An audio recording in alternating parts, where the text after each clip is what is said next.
Move on. Ang salitang move on ay napaka-simple bigkasin. Ilang litra lang, madali mo nang bigkasin. Pero ang punot dulo nito, napakahirap malimutan. Kung ibig sabihin ng move on,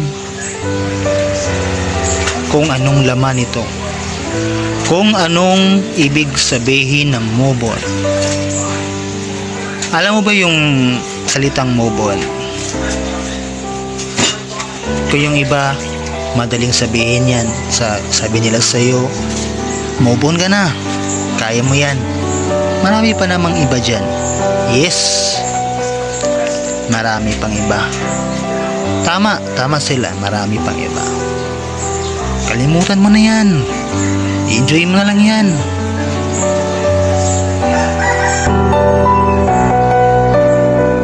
Idaan mo lang yan sa kahit anong bagay na makapagsasay sa'yo.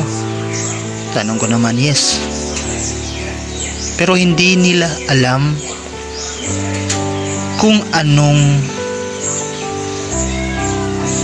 mahirap mong gawin para ka makalimot. Yung salitang move on,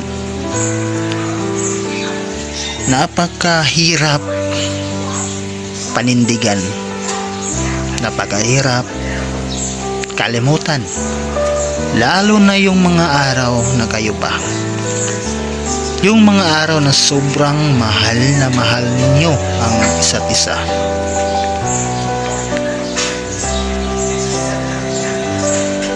At hindi nyo inaasahan dumating sa punto na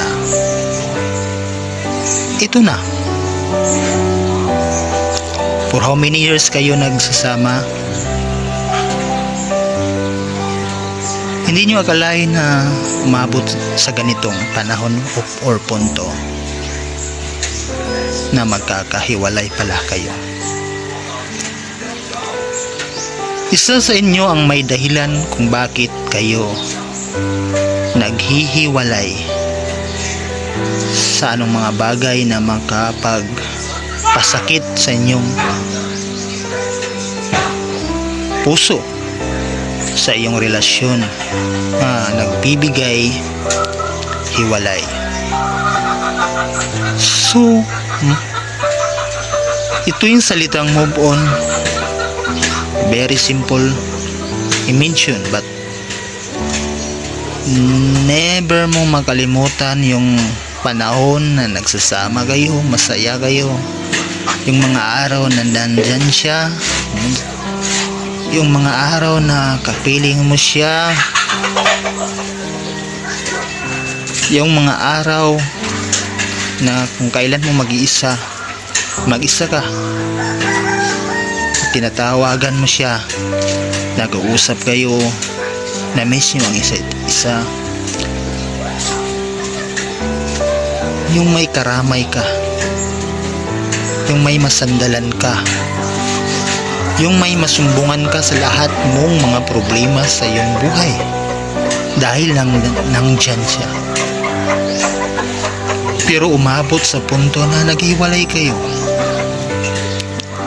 Hanggang ngayon, nasasaktan din ang puso yung isa't isa dahil hindi nyo pa nalilimutan yung kayong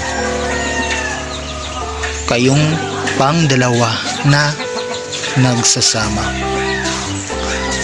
Hanggang umabot sa punto na naghihiwalay kayo. Gusto nyo pang ibalik ang dati pero mahirap na. Ang nanatili na lang sa inyong puso at isipan ay yung inyong nakaraan, ang inyong mga pagsasama na dapat ibalik pero hindi na. Ang salitang move on, napakahirap, pero kailangan mong gawin para malimutan ang lahat.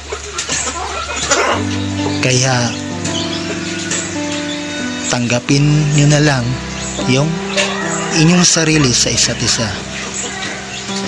na hindi talaga kayo. Dahil may darating na isang tao na makikinig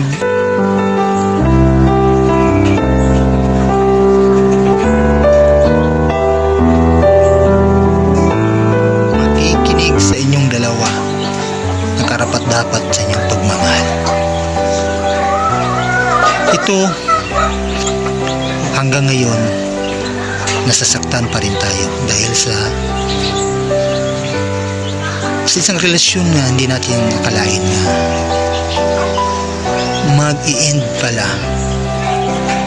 Sana sa ganitong sitwasyon maka-move on ka na at malimutan ang inyong nakaraan at kailangan ng magbago na sa iyong bagong hinarap mong buhay.